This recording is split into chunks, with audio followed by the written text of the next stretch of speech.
What's going on, YouTube, and welcome to Goal Line Hockey. It's Kevin Forte, and today we are continuing our 32 teams here, going through the season preview. And today we are looking at the Stanley Cup champion Vegas Golden Knights. Will they be able to repeat and win 2 straight Stanley Cups? We're going to talk about that today. So not a ton of changes here to the Vegas Golden Knights. The only real change to this team is unfortunately a subtraction. So in order to re-sign Ivan Barbashev, who played really well with the team last season, they did have to let someone go, and that is Riley Smith, who is now a member of the Pittsburgh Penguins. That's the only real change to the roster this season for the Vegas Golden Knights. We also did see them lose Laurent Brossoit, who goes back to Winnipeg, where he started his NHL career, and that's about it for the Vegas Golden Knights. Some guys to look at in terms of rookies. Pavel Dorofeyev, I don't know how to say it, I think that's it. Braden Piquet, Brendan Brisson, and Ivan Morozov are just a few of the guys to watch for this season.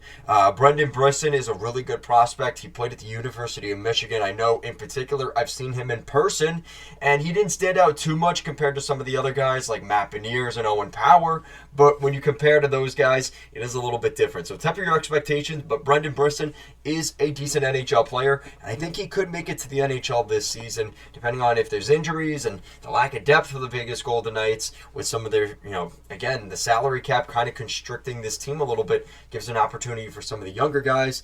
Definitely watch out for that this season.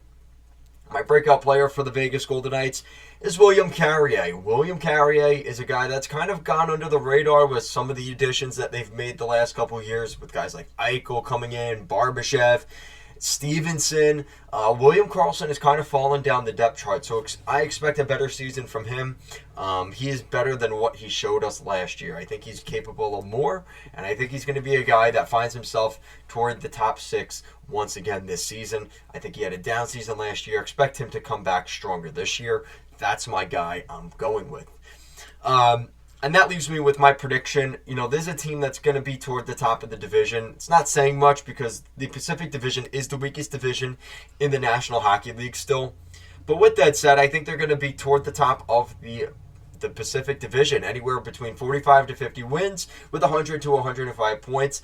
I think they could come out of the gate a little bit slow, kind of stumbling out of the gate, considering how much of this team is back this season and a long playoff run and a short summer.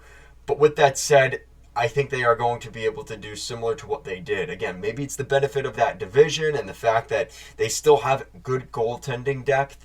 I really like the Vegas Golden Knights, and that defense, man, is really solid. A lot of teams are trying to replicate that defense that the Vegas Golden Knights have over there. And, you look at Martinez, Pietrangelo, McNabb, Theodore, Haig, and Whitecloud.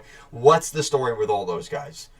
They're big, tall defensemen, and that's exactly what the Vegas Golden Knights wanted. That was their blueprint, and they executed it to a T. This is a great playoff team, and they were able to win a Stanley Cup, and there's nothing in my mind that tells me that they have lost so much that they can't possibly win a Stanley Cup this year. The goaltending is going to stay the same. They have Adin Hill and Logan Thompson, so expect that tandem to come back once again. And that's kind of it. Kind of a short one here. Not really much was made here this season in terms of changes for the Vegas Golden Knights.